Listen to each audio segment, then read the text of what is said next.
कि स्टार्टिंग में हमारे दोनों मेल और फीमेल कैरेक्टर को दिखाते हैं। मेल कैरेक्टर जिसका नाम कुरोसे कोहे होता है और फीमेल कैरेक्टर जिसका नाम कोइकावा युजुका होता है। वो दोनों रास्ते में झगड़ते हुए जा रहे होते हैं कि मैं काफी ज्यादा खुश हूँ कि फाइनली अब मैं तुमसे डिवोर्स लेने वाला हूँ। हे वो मेरा लाइन है, चुप रहो तुम, जब तक तुम्हें अफसोस होगा तब तक काफी देर हो चुकी होगी। तुम बिल्कुल सही बोल रहे हो, अगर तुम अपने पैरों पर आकर भी रोगे फिर भी मैं तुम्हें एक्सेप्ट नहीं करूंगी। दोनों काफी ज्यादा झगड़ कर अपने मन में एक ही बात कहते हैं कि अगर मैं कभी रीइंकारनेट होता हूँ या फिर होती हूँ तो मैं कभी भी। इतना सोचकर कोहे अपने मन में कहने लगा होता है कि जब मैं युजुका को डेट करना स्टार्ट किया था तब मुझे लगा था कि मैं दुनिया का सबसे लकीस्ट बंदा हूँ, और जब हमारा शादी हुआ था तब मुझे लगा था कि मेरा ये हैप्पीनेस कभी खत्म ही ना हो। ओह यार, मैं अपना पास्ट सेल को 2-4 झापड़ लगाना चाहता हूँ। आखिर मैं युजुका के बैड हैबिट को लेकर इतना ज्यादा ब्लाइंड कैसे था। इतना सोचकर वो उससे कहता है कि अब मैं काफी ज्यादा खुश हूँ कि फाइनली अब मुझे तुमसे छुटकारा मिलने वाला है। और वो दोनों फिर से बहसा बहसी करने लगे होते हैं कि मैं तुमसे काफी ज्यादा खुश हूँ, ब्ला ब्ला ब्ला करने लगे होते हैं। इसी तरह से झगड़ते हुए वो दोनों अब उस जगह पर आ जाते हैं जहाँ से अब वो दोनों अलग अलग रास्ते जाने वाले होते हैं, जहाँ पर वो दोनों अब थोड़े से एक पल के लिए दुखी लग रहे होते हैं। और तभी कोहे धीरे से उससे कहता है कि बाद में मिलते हैं। युजुका उसके बात को ठीक से सुन नहीं पाती है, इसलिए वो उसकी तरफ मुड़कर पूछने लगी होती है तुम कुछ बोले क्या। लेकिन इन सब के बीच में वो ये ध्यान नहीं दे पाती कि सामने से कार आ रहा होता है, जिससे देखकर कोहे पैनिक कर जाता है और उसे बचाने के लिए जाता है, जिससे उन दोनों का एक्सीडेंट हो जाता है। और इसी के साथ इसके अगले दिन में कोहे अपने यंगर सेल्फ को बॉडी में उठता है, जिसका मतलब ये होता है कि वो टाइम में पीछे चला गया होता है, जहाँ पर उसकी बहन उसे उठाकर कह रही होती है कि जल्दी करो नहीं तो तुम लेट होने वाले हो। उसे देखकर कोहे सोचता है कि मेरी बहन साना ये इतनी ज्यादा यंग क्यों लग रही है, ये एक सेकंड में अपने घर में कैसा आ गया, मेरा तो एक्सीडेंट हो गया था ना। इतना सोचकर वो पैनिक करते हुए पूछने लगे होते हैं कि युजुका कहाँ पर है, उसे कुछ हुआ तो नहीं है ना। उसकी बातें सुनकर उसकी बहन थोड़ी सी कंफ्यूज होते हुए पूछते युजू कौन युजू, क्या वो कोई गेम की कैरेक्टर है। कोहे कहता है कि वो मेरी वाइफ है, मेरा मतलब है कि मेरी एक्स वाइफ है। उसकी वो सभी बातें सुनकर साना काफी ज्यादा हैरान रह जाती है और वो कहने लगी होती है कि लगता है कि तुम इतना ज्यादा गेम एनीमे मांगा में अपना टाइम डाल दिए हो कि अब तुम असलियत और फैंटेसी में अंतर भी नहीं बता पा रहे हो। उसका वैसा रिएक्शन देखकर कोहे उससे कहता है कि मुझे ऐसा देखना बंद करो। साना उससे कहते तुम्हें पता है ना कि मेरे अलावा और कोई लड़की नहीं है जो कि तुम्हें इतने अच्छे से ट्रीट करती होगी। कोहे उसकी बात को इग्नोर करके अपने आप को देखकर सोचने लगा होता है कि मेरा बॉडी इतना ज्यादा लाइट फील क्यों हो रहा है, ये रूम भी काफी ज्यादा फेमिलियर लग रहा है, मेरी अडल्ट बहन भी फिर से छोटी हो गई है, अब ये मत कहना कि। इतना सोचकर वो उससे पूछता है कि तुम स्कूल ड्रेस क्यों पहनी हुई हो। साना वहां से जाते हुए कहते हैं क्योंकि आज मेरा स्कूल है और तुम्हें भी जल्दी करना होगा क्योंकि आज तुम्हारा हाई स्कूल का एंट्रेंस सेरेमनी है। कोहे जल्दी से अपने स्कूल में पहुंच जाता है, जहां पर अब उसे पूरी तरह से यकीन हो गया होता है कि वो टाइम में पीछे आ गया है, जिससे वो काफी ज्यादा खुश और काफी ज्यादा एक्साइटेड हो रहा होता है और वो फिर से अपना पिछला लाइफ वाला गलती को ना दोहराने के लिए सोच रहा होता है। और उससे भी इम्पोर्टेंट वो युजुका से शादी बिल्कुल भी नहीं करने के बारे में अपना मन बना लेता है। वो सब मन बनाकर वो अपने क्लास में युजुका को देखकर सोचता है कि वो तो हमेशा की तरह काफी ज्यादा क्यूट ही है, लेकिन इससे कोई फर्क नहीं पड़ने वाला है क्योंकि मैं अपने इस दूसरे लाइफ में मैं एक अच्छी कंपनी में जाऊंगा और किसी हाई स्पेक वाली से शादी करके आराम की जिंदगी बिताऊंगा। और उन सब के लिए मुझे सबसे पहले युजुका से दूर रहना पड़ेगा, लेकिन फिर भी वो मेरे पीछे बैठने के कारण मैं खुद को शांत नहीं कर पा रहा हूँ। तभी उनकी टीचर वहाँ पर आ जाती है और सभी लोगों को खुद को इंट्रोड्यूस करने के लिए कहती है, इसलिए सभी लोग बारी बारी से खुद को इंट्रोडक्शन देना शुरू कर देते हैं, जहाँ पर कोहे के बाद युजुका का बारी आ जाता है। उसे देखकर कोहे सोचता है हालांकि उसे स्टेज फियर है लेकिन फिर भी वो ऑनर स्टूडेंट के जैसे एक्ट कर रही है। वहीं पर युजुका खुद को इंट्रोड्यूस करते हुए गलती से कह देती है कि मेरा नाम कुरोसे युजुका है। कुरोसे सरनेम सुनकर उसकी टीचर उसे थोड़ी सी टीच करते हुए कहते क्या कुरोसे है, लेकिन रजिस्टर में तो तुम्हारा कुछ और नाम है। ये सुनकर युजुका काफी ज्यादा शॉक्ड और काफी ज्यादा नर्वस होने लगी होती है और जल्दी से हिचकिचाते हुए अपना असली नाम बताकर किसी तरह से कह देती है कि मुझे कुरोसे कुन खींचकर यहाँ पर लेकर आया था इसलिए ये सब हो गया। उसका शादी के बाद वाला नाम सुनकर कोहे काफी ज्यादा शॉक्ड रह जाता है और उससे भी शक होने लगा होता है कि कहीं वो भी तो उसके साथ टाइम में पीछे तो नहीं आ गई है ना। ये सब सुनकर वो काफी ज्यादा हैरान रह जाता है। अब इसके स्कूल के बाद का सीन दिखाया जाता है जहाँ पर कोहे उसी बात को लेकर काफी ज्यादा टेंशन में होता है, इसलिए वो टेंशन से बाहर निकलने के लिए एक बुक स्टोर में जाता है अपना फेवरेट मांगा को पढ़ने के लिए। और वो ये सब सोच रहा होता है अच्छा वो कि युजुका को अभी तक पता नहीं चला है कि मेरे पास से मेरा पिछले लाइफ का मेमोरी है। कोहे वो सब सोचकर एक मांगा उठाने वाला होता है कि तभी वहाँ पर युजुका आकर उसे ग्रीट करते हुए कहती है कि क्या कोइंसिडेंट है ना। अचानक उसे वहाँ पर देखकर कोहे काफी ज्यादा शॉक्ड रह जाता है क्योंकि उसे लगा नहीं था कि उनका रीयूनियन इतना जल्दी हो जाएगा। वो अपने नर्वसनेस को छुपाते हुए उससे पूछता है कि तुम कौन हो। ये पूछकर वो उससे कहता है प्लीज इसे रूड मत समझना, मैं काफी रात तक गेम खेल रहा था इसलिए नींद के कारण मैं क्लास में ध्यान नहीं दे पाया था। युजुका काफी ज्यादा फ्रेंडली होते हुए उससे कहती है ओ तो तुम्हें भी गेमिंग पसंद है, क्या तुम मुझे कोई गेम रिकमेंड कर सकते हो। उसका ओवर फ्रेंडलीनेस देखकर कोहे को समझ में नहीं आ रहा होता है कि आखिर वो इतना ज्यादा इंटरेस्टेड क्यों दिखा रही है। कोहे इस लाइफ में उससे कुछ भी लेना देना नहीं रखना चाहता है, इसलिए वो उसे रूड होकर वहां से भगाने के बारे में भी सोचता है, लेकिन फिर ये सोचकर रुक जाता है कि ऐसा करने से उसे पता चल जाएगा कि वो भी रीइंकार्नेट हो गया है। इसलिए वो उसका सवाल का जवाब देते हुए कुछ गेम का नाम बताने लगा होता है और उन दोनों में बातें शुरू हो जाती है, जहाँ पर वो युजुका को क्यूट स्माइल को देखकर पिघलने लगा होता है। लेकिन जल्दी से वो खुद को अपना पुराना टाइम को याद दिलाकर रोक देता है, जहाँ पर वो उसके प्रीवियस लाइफ के फ्यूचर में उस पर काफी ज्यादा चिल्लाते रहती थी। तभी युजुका उससे पूछती कि क्या तुम्हारा कोई सिबलिंग है? वो कहता है हाँ मेरी एक बहन है। वो पूछते उसका नाम क्या है? कोहे उससे अपने बहन के बारे में बताकर थोड़ा सा कंफ्यूज होने लगा होता है कि आखिर ये सब क्यों पूछ रही है। वो कंफ्यूज हो ही रहा होता है कि तभी उसे एक वाइल्ड एजम्पशन आता है, जिसमें युजुका उसका ब्रेन वॉश करके उससे अपनी उंगलियों पर नचाने के बारे में सोच रही होगी, या फिर वो सिर्फ मेरा दोस्त बनना चाहती है क्योंकि उसका कोई दोस्त था ही नहीं। लेकिन इससे तो पता ही है कि फ्यूचर में जाकर ये मुझसे काफी ज्यादा नफरत करेगी, फिर भी ये सब क्यों कर रही है। ये सब एजम्पशन वो बना ही रहा होता है कि तभी उसे कुछ रियलाइज होता है और वो थोड़ा सा शॉक्ड होते हुए सोचता है कि कहीं ये तो पता करने की कोशिश नहीं कर रही है ना कि मैं भी रीइंकार्नेट हो गया हूँ। जितना मैं इसके लाइफ में इन्वॉल्व नहीं होना चाहता हूँ, ये तो मेरे उतने ज्यादा करीब आते जा रही है। लेकिन इस पर कोई उसका लाइफ में इन्वॉल्व नहीं होने का मन बना लिया होता है, इसलिए वो उसे बाय बोलकर वहां से भाग जाता है।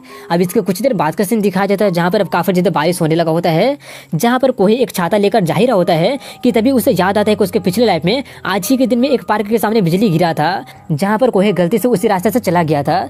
लेकिन अब जबकि कोहे को पहले से पता होता है कि वहाँ पर क्या होने वाला है, इसलिए वो सावधानी पूर्वक जाने के बारे में सोचकर वहाँ से जाने लगता है, जहाँ पर उसे युजिका उसी पार्क में बैठी नजर आती है। उसे वहाँ पर देखकर कोहे को समझ में नहीं आता है कि आखिर वो यहाँ पे क्या कर रही है। उसे ठंडर से काफी ज्यादा डर लगता है। फ्यूचर में अगर हम लोग फाइट भी कर रहे होते थे तब भी ठंडर से डर के कारण वो मेरे साथ ही सोती थी, मगर इस बार कोहे उससे दूर रहने का मन बना लिया था, इसलिए वो उसे वहीं पर छोड़कर जाने लगा होता है। तभी वहाँ पर जरा जरा बादल गरजने लगा होता है, जिससे युजुका काफी ज्यादा डरने लगती है। कोहे से उसका वैसा हालत देखा जा नहीं रहा था, इसलिए वो उसके पास जाकर उसे पूछ लेता है कि तुम यहाँ पर क्या कर रही हो। उसे वहाँ पर देखकर युजिका उसे टीच करते हुए पूछती है कि क्या तुम्हें मेरी चिंता हो रही थी। कोहे तुरंत मना करते हुए कहने लगा होता है कि बिल्कुल नहीं, मैं बस ये सोच रहा हूँ कि तुम्हारे पास छाता है या फिर नहीं है। ये पूछकर वो सोचता मुझे पता है कि तुम कभी भी अपना छाता को नहीं भूलती हो, इसलिए मैं अपने प्रीवियस लाइफ में जानबूझकर अपना छाता नहीं लाता था, जिससे मैं तुम्हारे साथ अम्ब्रेला को शेयर कर सकता था। ये सब वो सोच ही रहा होता है कि तभी युजिका उससे कहती है कि मेरे पास एक छाता तो था, लेकिन मैंने उसे एक बच्ची को दे दिया। ये सुनकर कोहे को समझ में नहीं आता है कि अब उसे करना क्या चाहिए, क्योंकि वो उसे डायरेक्टली तो बता नहीं सकता कि यहाँ पर लाइटनिंग स्ट्राइक होने वाला है। अगर वो बोल देता तो उसे उस पर शक हो जाएगा कि उसे पता कैसे चला, और वो उसे वहाँ पर मरने के लिए छोड़ कर नहीं जा सकता है। तभी उसे एक आइडिया आता है और वो उस अपना अम्ब्रेला को देखकर वहाँ से जाने लगता है, लेकिन वो उसका जाने देने से पहले उसे पकड़कर रोक देती है और कहते नहीं ऐसे में तुम भीग जाओगे। कोहे कहता है लेकिन हमारे पास सिर्फ एक ही छाता है। युजुका कहती है कि मैं कह रही हूँ कि हम इसे शेयर कर सकते हैं। ये सुनकर कोहे काफी ज्यादा फ्लस्टर्ड और एम्बैरेस होते हुए कहने लगा होता है कि अगर हम लोग ये करेंगे तो हम लोग दोनों ही भीग जाएंगे, और वैसे भी हम दोनों सिर्फ अभी ही मिले हैं। अगर हमें कोई इतना ज्यादा करीब देख लेता है तो उन्हें कुछ गलत आइडिया आ जाएगा। उसे उतना ज्यादा हड़बड़ाते देखकर युजिका थोड़ी सी मुस्कुरा देती है। उसे मुस्कुराता देखकर वो पूछती है कि तुम हंस क्यों रही हो। युजिका उससे कहती है कि तुम काफी फास्ट बोल रहे थे। इतना बोलकर वो उसे टीजिंग अंदाज में उसके काफी ज्यादा करीब जाते हुए कहती है कि आई बेट की एक लड़की के साथ सेम अम्ब्रेला में आने से तुम काफी ज्यादा शर्मा रहे हो ना। कोहे तुरंत मना करते हुए कहता है बिल्कुल भी नहीं। ये बोलकर वो सोचता है डैम इट, ये तो मेरा मजाक उड़ा रही है। तभी वो ये नोटिस करते हैं कि बारिश काफी ज्यादा तेज होने लगा होता है, इसलिए अब कोई और चारा ना होने के कारण वो उसके साथ अम्ब्रेला शेयर करके जाने लगा होता है, जहाँ पर उन्हें पहले तो एडजस्ट करने में थोड़ा सा प्रॉब्लम होता है, लेकिन कुछ ही सेकंड के बाद में वो लोग कर लेते हैं और वो उसका हेल्प करने के लिए थैंक्स कहती है। और इसी के साथ वहाँ पर लाइटनिंग स्ट्राइक हो जाता है, जिसका आवाज से डर कर युजिका उसके हाथ को जोर से हक कर लेती है, जिससे उसका संतरा उसका हाथ को टच करने लगता है, जिससे कोहे काफी ज्यादा फ्लस्टर्ड हो जाता है और उससे कहता है कि अब तुम मुझे छोड़ सकती हो। युजिका माफी मांगते हुए पूछती है क्या तुम्हें चोट लग गई है क्या। कोहे कहता है ऐसा कुछ भी नहीं हुआ है। ये बोलकर वो सोचता है कि आखिर मैं इस चीज को लेकर इतना ज्यादा फ्लस्टर्ड क्यों हो रहा हूँ।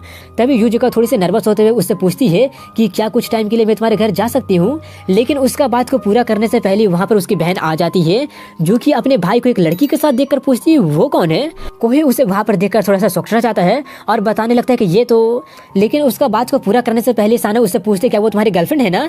ये सुनकर वो और ज्यादा शॉक्ड होते हुए कहता है बिल्कुल भी नहीं, ये तो सिर्फ मेरी क्लासमेट है।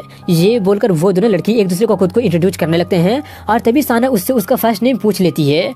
युजिका उससे अपना फर्स्ट नेम बता देती है। उसका फर्स्ट नेम सुनकर वो कहती है ऐसा लग रहा है जैसे कि मैंने ये नाम कहीं पर सुना है। हाँ याद आ गया, ये नाम वाली लड़की तो मेरे वाइफ की वाइफ है। वाइफ सुनकर कोई थोड़ा सा चौंक जाता है, क्योंकि अब सिचुएशन उसके हाथ से निकलने लगा होता है। वहीं पर युजिका उससे पूछती है क्या वाइफ है। कोहे कहते हैं कि उसके फालतू की बातों पर ध्यान मत दो, लेकिन वहीं पर साना कोहे को वार्निंग इग्नोर करते हुए उसे सुबह में जो कुछ हुआ होता है वो उसे सब कुछ बता देती है और बताकर कहती है कि मुझे समझ में आ गया है कि तुम लोग स्कूल के पहले दिन से डेटिंग चीटिंग करना स्टार्ट कर दिए हो और पहले दिन से तुम लोग एक दूसरे को पति पत्नी मान लियो, क्या बात है। तभी वो अपने मोबाइल में न्यूज देखकर कहती है कि लगता है कि सामने वाला पार्क में लाइटनिंग स्ट्राइक हुआ है, इसलिए ध्यान से रहना। ये बोलकर वो वहां से चली जाती है। उसके जाने के बाद कोहे युजुका को देखता है, जहाँ पर वो पाता है कि वो उसे काफी ज्यादा घूर रही होती है और उससे पूछती है कि क्या तुम भी टाइम स्लिप कर गए हो ना। अब कोहे के पास में कोई भी चारा नहीं होता है, इसलिए वो उससे कह देता हाँ मैं भी कर गया हूँ तो क्या हो गया। ये सुनकर वो दोनों फिर से झगड़ा करना स्टार्ट कर देते हैं कि ये काफी ज्यादा चाइल्डिश था कि तुम मुझे इससे सिगरेट रखना चाहते थे। हे स्टोर में तो तुम मुझसे मेरा सारा जानकारी निकालने की कोशिश कर रही थी, ये सभी कुछ अब हमारा लाइफ को इफेक्ट कैसे करेगा। हे मेरी बात को ध्यान से सुनो, इस बार मैं अपने हाई स्कूल लाइफ को पीसफुल बिताना चाहता था, इसलिए मुझे अप्रोच मत करना, ब्ला ब्ला ब्ला वो लोग करने लगे होते हैं। और उन्हीं सब के बीच में कोहे उससे कह देते कि अगर तुम खतरे में नहीं होती तो मैं तुमसे कोई बात करता ही नहीं। ये सुनकर युजुका थोड़ी सी चौंक जाती है और उससे पूछती है वो लाइटनिंग स्ट्राइक क्या तुम मुझे बचाने की कोशिश कर रहे थे। कोहे कहते कि अगर मैं तुम्हें चोट पहुंचने देता तो ये मेरे लिए अच्छा मेमोरी नहीं रहता, इसीलिए मैंने तुम्हें बचाया है और मैं अभी भी तुमसे नफरत करता हूँ, ये बात नहीं बदला है। ये बोलकर वो दोनों फिर से झगड़ा करने लगे होते हैं और झगड़ा करते हुए अपने अपने रास्ते जाने लगते हैं। जहाँ पर युजुका एक सेकंड के लिए रुक जाती है और कुछ याद करते हुए उससे कहती है कि तुम मुझे बचाने की कोशिश कर रहे थे इसलिए थैंक्स। लेकिन वहीं पर उससे दूर होने के कारण कोहे ठीक से सुन नहीं पाता है और उससे पूछने लगता है कि क्या तुम अभी। इतना बोलकर वो सोचता है नहीं ये जरूर मेरा इमेजिनेशन होगा, अब इसके बारे में ज्यादा सोचने की जरूरत नहीं है क्योंकि अब मैं उसके लाइफ में बिल्कुल भी इन्वॉल्व नहीं होऊंगा। ये बोलकर वो दोनों अपने अपने घर चले जाते हैं और इसी के साथ हमारा पहला वीडियो यहीं पर खत्म हो जाता है।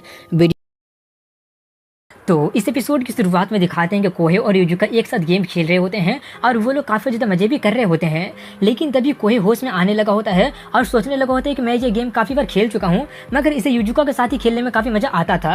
ये तो वही गेम कंसोल है जिससे कि हमने खरीदा था। एक सेकेंड, हम दोनों ने तो ब्रेकअप कर दिया है ना, लेकिन फिर भी हम दोनों एक साथ क्यों खेल रहे हैं। तभी उसे उसकी बहन उसे 2-4 झापड़ लगाकर नींद से जगाकर कहती है कि जल्दी करो नहीं तो तुम लेट होने वाले हो। उसे उठाकर वो वहाँ से जाते हुए उसे टीच करते हुए कहती है कि अगर तुम लेट हो जाओगे तो तुम अपने स्कूल डेट को मिस कर दोगे। कोहे चिल्लाते हुए कहते हैं कि ऐसा कुछ भी है ही नहीं। उस पर चिल्लाने के बाद वो अपने स्कूल जाने के लिए निकल गया होता है, जहाँ पर वो अपना मोनोलॉग शुरू करते हुए कहता है कि कल रात भर में गेम खेलकर काफी ज्यादा थक गया हूँ। हालांकि मेरा नींद अभी तक पूरा नहीं हुआ है, लेकिन फिर भी मुझे कुछ फर्क नहीं पड़ रहा है। यंग होना तो सच में काफी बेस्ट है, फिर भी मुझे वो गेम खेलने में ज्यादा मजा नहीं आया क्योंकि वो गेम 10 साल पुराना है। वो तो वही गेम था जिससे कि हमने यूनिवर्सिटी के टाइम में ग्राइंडिंग करना शुरू कर दिया था। एक सेकेंड, बार बार मेरे दिमाग में युजुका का चेहरा क्यों दिखाई दे रहा है। कल रात को भी साना मुझे उसको लेकर काफी ज्यादा टीच की थी। कल लास्ट में हम दोनों आर्ग्यूमेंट के बाद अपने अपने रास्ते चले गए थे। इस बार मैं सच में उसके साथ इन्वॉल्व नहीं होना चाहता हूँ। उसके बारे में भूलने के लिए मुझे इस बार कुछ नए दोस्त बनाना होगा। दोस्त बनाने के बारे में सोचकर वो कॉरिडोर में आगे बढ़ ही रहा होता है कि तभी उसे कुछ लोग क्लब को ज्वाइन करने की बातें करते हुए सुनाई देते हैं। इसलिए अब कोई भी क्लब को ज्वाइन करने के बारे में सोच लेता है और उसके लिए वो आर्ट क्लब को ज्वाइन करने जाता है। लेकिन वहाँ पर कुछ लड़कों के साथ में युजुका को देखकर वो काफी ज्यादा शॉक्ड रह जाता है, इसलिए वो तुरंत वो दरवाजा को बंद कर देता है और वहाँ से भागते हुए काफी ज्यादा घबराने लगा होता है कि आखिर वो वहाँ पे क्या कर रही थी। मगर तभी वो समझ जाता है कि जरूर वो भी उसी की तरह सोच रही होगी, लेकिन इस बार वो उसके साथ इन्वॉल्व नहीं होने के बारे में सोच लिया होता है, इसलिए अब वो उस क्लब को ज्वाइन नहीं करने के बारे में सोचता है। ये सब सोचने के बाद में वो मांगा रिसर्च क्लब के सामने खड़ा हो जाता है और वहीं पर खड़ा होकर कुछ सोचने लगा होता है। वो उसके बारे में कुछ सोच ही रहा होता है कि तभी मांगा क्लब का दरवाजा खुलता है, जो कि एक लड़की खोली होती है। वो दोनों एक दूसरे को देखकर थोड़ा सा चौंक जाते हैं, लेकिन तभी वो लड़की उससे पूछती है क्या तुम यहाँ पर मांगा क्लब को ज्वाइन करने के लिए आए हो। कोई कहता हाँ मैं इसे को ज्वाइन करने आया हूँ। वो लड़की कहती है कि सभी सीनियर पिछले साल ग्रेजुएट हो गए हैं, इसलिए इस क्लब में मैं अकेली बची हूँ। मैं इस क्लब की प्रेसिडेंट हूँ और मेरा नाम आकाबने चिजुरू है, तुमसे मिलकर अच्छा लगा। ये बोलकर वो उसे पीने के लिए कुछ देती है। कोई उसका ब्यूटी को देखकर एक पल के लिए स्टंट रह गया होता है और सोचता है कि मुझे लगा नहीं था कि इतनी खूबसूरत सेनपाई भी एग्जिस्ट करती होगी। अगर मैं गोहम क्लब में होता तो इसके बारे में मुझे कभी पता चलता ही नहीं। ये सब सोचकर वो उसे अपने बारे में बताकर पूछते हैं कि अगर तुम अकेले हो तो क्या इसका मतलब तुम्हारा ड्राइंग काफी ज्यादा अच्छा होगा ना। वो हाँ में सर हिला देती है। वो रिस्पॉन्स पाकर कोहे काफी ज्यादा एक्साइटेड होकर कहने लगा होता है क्या बात है, तुम तो अभी से काफी ज्यादा प्रो लेवल की बन गई हो, ये तो तुम्हारे यंग एज को लेकर काफी ज्यादा अमेजिंग है। आका ने भी कंफ्यूज होते हुए पूछती है मेरा यंग एज से तुम्हारा मतलब क्या है। ये सुनकर कोहे थोड़ा सा स्टंट रह जाता है और किसी तरह से वो उस बात को टाल देता है और सोचते हैं कि एडजस्ट करने में मुझे थोड़ा सा प्रॉब्लम हो रहा है कि अब मैं 15 साल का हो गया हूँ। तभी वो उससे कहती है कि हमारा क्लब का काम न्यूज लेटर और कल्चरल फेस्टिवल में पोस्टर बनाना है। इतना बोलकर वो उसे अपने मांगा के प्रति में लगाव के बारे में बताने लगी होती है और उसे अपना हाथ से बनाया हुआ कुछ मांगा और ड्राइंग भी दिखाती है। और उन्हीं सब के बीच में वो दोनों काफ़ी अच्छे से गेट अलोंग भी होने लगे होते हैं। और आका भी उससे कहती है कि मुझे लगता है कि हम दोनों काफ़ी अच्छे से गेट अलोंग हो रहे हैं, इसलिए क्यों ना तुम भी क्लब को ज्वाइन करके मेरे साथ मांगा क्यों नहीं बनाते हो। अपना सेकंड लाइफ को बिल्कुल परफेक्ट तरीके से स्टार्ट करने के लिए कोई काफ़ी ज़्यादा खुश होता है और वो उसे ज्वाइन करने के बारे में कहने ही वाला होता है कि तभी जोर से दरवाजा खुलने का आवाज़ सुनाई देती है और वहाँ पर युजुका आ जाती है, जिससे कोई अपना बात को पूरा कर ही नहीं पाता है। और वो युजुका को वहाँ पर देखकर काफ़ी ज़्यादा हैरान रह जाता है कि ये यहाँ पे क्या कर रही है, और पूछते कि तुम तो आर्ट क्लब ज्वाइन करने गई थी ना, लेकिन अब यहाँ पे क्यों आ गई हो। युजुका उससे कहते कि वहाँ पर मुझे छोड़कर सभी के सभी मेंबर सिर्फ लड़के ही थे, जो कि मुझे पसंद नहीं आया। कोहे चिल्लाते हुए कहते कि वैसा फालतू के रीजन देकर इस क्लब में मत आओ। युजुका उससे कहती है कि अब जबकि तुम इस क्लब में इंटरेस्टेड हो तो मैं भी इसे ही ज्वाइन करूंगी। इतना बोलकर वो आकानबे को देखकर अपने जेलसी को हाइड करते हुए उससे कहती है कि मैं भी ये क्लब ज्वाइन कर रही हूँ। ये सुनकर आकानबे अचानक उठते हुए पूछते क्या तुम सीरियस हो। युजुका उसे घूरते हुए कहते बिल्कुल सीरियस हूँ। ये सुनकर आकाबाने काफी ज्यादा खुश होने लगती है, जिससे युजुका थोड़ी सी शॉक्ड रह जाती है क्योंकि उसे उसका बिहेवियर का इंतजार नहीं था। वहीं पर आकाबाने उसका हाथ को पकड़ते हुए कहती है कि आज का दिन तो सच में कितना अच्छा है कि आज मुझे 2 मेंबर मिल गए हैं। ये बोलकर वो दोनों काफी ज्यादा बातें करने लगे होते हैं, जहाँ पर वो लोग बातें करते करते काफी ज्यादा एक्साइटेड भी होने लगते हैं। वो सब देखकर कोई काफी ज्यादा शॉक्ड रह जाते हैं कि आखिर ये सब हो क्या रहा है। वहीं पर आकाबाने उसे क्लब को ज्वाइन करने की इन्विटेशन देने लगती है, जिससे कि वो बिना किसी हिचकिचाहट के एक्सेप्ट भी करने लगी होती है। मगर उससे पहले ही कोई उसे 1 सेकंड के लिए रुकने के लिए बोलकर उस पर चिल्लाने लगा होता है कि युजुका तुम तो कहते कि तुम ड्राइंग करके काफी ज्यादा सीख हो गई हो। युजुका भी इसके जवाब में चिल्लाते हुए कहते कि वो तो मैं बस इसलिए बोली थी क्योंकि तुम मुझे रात भर जगा के अपना 2 दिन कंप्लीट करने के लिए बोले थे, और वो भी मुझे 3 रात तक जगा कर रखे थे। 2 दिन के बारे में सुनकर आकानबे काफी ज्यादा शॉक्ड रह जाती है। वहीं पर वो दोनों उसे पूरी तरह से इग्नोर करके अपना आर्ग्यूमेंट को जारी रखते हुए कहते हैं कि लेकिन मैं तो तुम्हें मेकअप करने के लिए हॉट स्प्रिंग रिजॉर्ट लेकर गया था ना। वो दोनों काफी ज्यादा फियर्स आर्ग्यूमेंट कर ही रहे होते हैं कि तभी आकाबाने उनका फोटो खींच लेती है। फोटो खींचने का आवाज सुनकर वो दोनों थोड़े से शॉक्ड रह जाते हैं और पूछने लगे होते हैं कि आखिर ये तुम क्या कर रही हो। आकाबाने इसके जवाब में कहती है ऑफ कोर्स मैं अपने मांगा के लिए मटेरियल को जमा कर रही हूँ, रोज रोज थोड़ी लवर्स पैरल को कैमरे में कैद करने का मौका मिलता है। ये सुनकर वो दोनों काफी ज्यादा एम्बैरेस होते हुए चिल्लाने लगे होते हैं कि ये कोई लवर्स पैरल नहीं है। आकाबाने पूछते कि तुम दोनों डेट कर रहे हो ना। वो दोनों फिर से चिल्लाते हुए कहते हैं बिल्कुल भी नहीं। वहीं पर आकाबाने हंसते हुए उन दोनों से कहती है कि तुम दोनों तो बिल्कुल सिंक में बोल रहे हो, है ऐसा लग रहा है जैसे कि तुम दोनों काफी टाइम से मैरिड कपल हो। ये सुनकर उन दोनों का हालत ऐसा हो जाता है जैसे कि उनकी चोरी पकड़ी गई हो। तभी आकाबाने उन लोगों से कहती है कि अब जबकि तुम लोग यहाँ पर आ गए हो तो क्लब को ज्वाइन क्यों नहीं कर लेते हो। ये बोलकर वो अपने एक मांगा का नाम लेकर उसके बारे में डिस्कस करने के बारे में कहती है। उस मांगा का नाम सुनकर वो दोनों काफी ज्यादा एक्साइटेड होकर उसके बारे में बातें करने लगे होते हैं और उसके एनीमे के बारे में भी बातें करने लगे होते हैं, और उन्हीं सब के बीच में वो दोनों काफी ज्यादा एंजॉय करने लगे होते हैं। लेकिन तभी कोई उसके स्माइलिंग फेस को देखकर एक पल के लिए स्टंट रह जाता है और उसका दिल जोरों से धड़कने लगता है और वो उसे वैसे देखते ही रह जाता है। लेकिन जल्द ही वो दोनों होश में आकर एक दूसरे से दूर जाते हैं। उन दोनों को देखकर आकाबाने उन्हें टीजिंग स्माइल दे रही होती है। तभी वो दोनों उससे अभी जो कुछ वो लोग किए होते हैं उसके लिए माफी मांगने लगे होते हैं कि हम दोनों बस भावनाओं में थोड़े से बह गए थे। आकाबाने मुस्कुराते हुए कहते नहीं नहीं तुम लोग मुझ पर ध्यान ना देकर अपने आप को कंटिन्यू कर सकते हो। ये सुनकर वो दोनों फिर से उस एनीमे के बारे में बातें करने लगे होते हैं और आकाबाने अपना कॉफी पीते पीते उनसे पूछ लेते हैं कि तुम दोनों वो कर लिए हो ना। ये सुनकर वो दोनों जल्दी से अपने हाथ को टेबल पर पटकते हुए कहते हैं बिल्कुल भी नहीं। आकाबाने कहते मैं तो बस मजाक कर रही थी, जब तुम दोनों बातें कर रहे थे तब मैं देख पा रही हूँ कि तुम दोनों कितना ज़्यादा मजे कर रहे हो। इतना बोलकर वो उठते हुए कहती है कि शायद मैं यहाँ पर ओवर स्टेप कर रही हूँ, लेकिन तुम लोगों को नहीं लगता कि ये तुम दोनों के लिए काफ़ी ज़्यादा फायदा होगा अगर तुम दोनों जल्दी से मेटअप कर लेते हो। तो एक रिलेशनशिप जिसमें तुम दोनों सेम फीलिंग और सेम व्यू पॉइंट को शेयर करते हो वो तो सच में काफ़ी ज़्यादा वैल्यूबल होता है। ये सुनकर कोई काफ़ी ज़्यादा ब्लश करने लगता है और सोचता है कि अपने से 10 साल छोटे वाले से लेक्चर सुनना काफ़ी ज़्यादा एम्बैरेसिंग लग रहा है और वैसे भी हम दोनों एक साथ अब नहीं है। इतना सोचकर वो युजुका को देखता है, जहाँ पर वो उसका साइड प्रोफाइल को देखकर देखते ही रह जाता है। तभी आकाबाने पूछते तो मैं ये समझ लेती हूँ कि अब तुम दोनों ज्वाइन कर रहे हो ना। कोहे कहा था नहीं अगर ये ज्वाइन करने वाली है तो मैं ज्वाइन नहीं करूंगा। युजुका भी चिल्लाते हुए कहते हैं वो मेरा लाइन है। अब इसके बाद स्कूल के बाद का सीन दिखाया जाता है, जहाँ पर कोहे अपने घर में जाकर गेम खेलते हुए काफी ज्यादा बोर हो रहा होता है और सोचते हैं कि उस वक्त युजुका के साथ खेलने में कितना मजा आता था। अब इसी के साथ उनका एक पास्ट लाइफ का सीन को दिखाया जाता है, जहाँ पर वो दोनों कॉलेज से अपने घर जा रहे होते हैं, जहाँ पर वो उससे पूछती है कि तुम भी एक गेमर हो ना। लेकिन वो कुछ देर तक उसका कोई भी जवाब नहीं देता है। वो पूछती है कि तुम कुछ बोल क्यों नहीं रहे हो। कोहे अपने मन में कहता है क्योंकि मैं नहीं चाहता हूँ कि तुम मेरा ओटाकू वाले हैबिट को लेकर मेरा मजाक बनाओ। ये सब वो सोच ही रहा होता है कि तभी वो कहती है कि मेरा मतलब है कि ये काफ़ी अमेजिंग है ना। ये सुनकर कोहे थोड़ा सा इंस्टेंट रह जाता है। वहीं पर वो अपने बात को जारी रखते हुए कहती है कि तुम गेम में काफ़ी अच्छे हो ना, और दूसरी तरफ मुझे देखो मैंने तो कभी गेम को हाथ तक नहीं लगाया है, इसलिए तुम मुझे सिखाओगे ना, मैं तुम्हारे साथ गेम खेलना चाहती हूँ। ये सब वो काफ़ी ज़्यादा खुश होकर कहती है। अब इसके बाद वो उसे खेलने के लिए सिखाने लगता है और कोहे अपने मन के बात को पूरा करते हुए कहता है कि हालांकि वो ओटाकू नहीं थी लेकिन फिर भी वो मेरे हॉबी में रुचि दिखाई थी। अब इसी के साथ प्रेजेंट टाइम का सीन दिखाया जाता है, जहाँ पर उसे फिर से आकाबाने वाला बात याद आ जाता है, जिसे याद करके वो सोचते कि हम शायद हस्बैंड वाइफ के जैसा फेल हो गए होंगे, लेकिन शायद एक दोस्त के जैसा शायद एक दोस्त के जैसा हम प्रेजेंट में मजे कर सकते हैं, लेकिन स्ट्रिक्टली मैं बोल रहा हूँ हम लोग सिर्फ और सिर्फ दोस्त बन के ही रहेंगे। दोबारा से मैं लव लाइफ में नहीं आना चाहता हूँ। और इसी के साथ अगले समय युजुका को दिखाते हैं और वो भी अकेले गेम खेलते खेलते काफ़ी ज़्यादा बोर हो रही होती है। यहाँ पर कोई तो बोल रहे हैं कि वो सिर्फ एक दोस्त के जैसे ही रहना चाहता है। तो चलो हम लोग भी देखते हैं कि वो दोनों कितने टाइम तक दोस्त बन के रह सकते हैं। और इसी के साथ यहीं पर इस एपिसोड की एंडिंग हो जाती है। वीडियो को आखिर तक देखने के लिए धन्यवाद दोस्तों।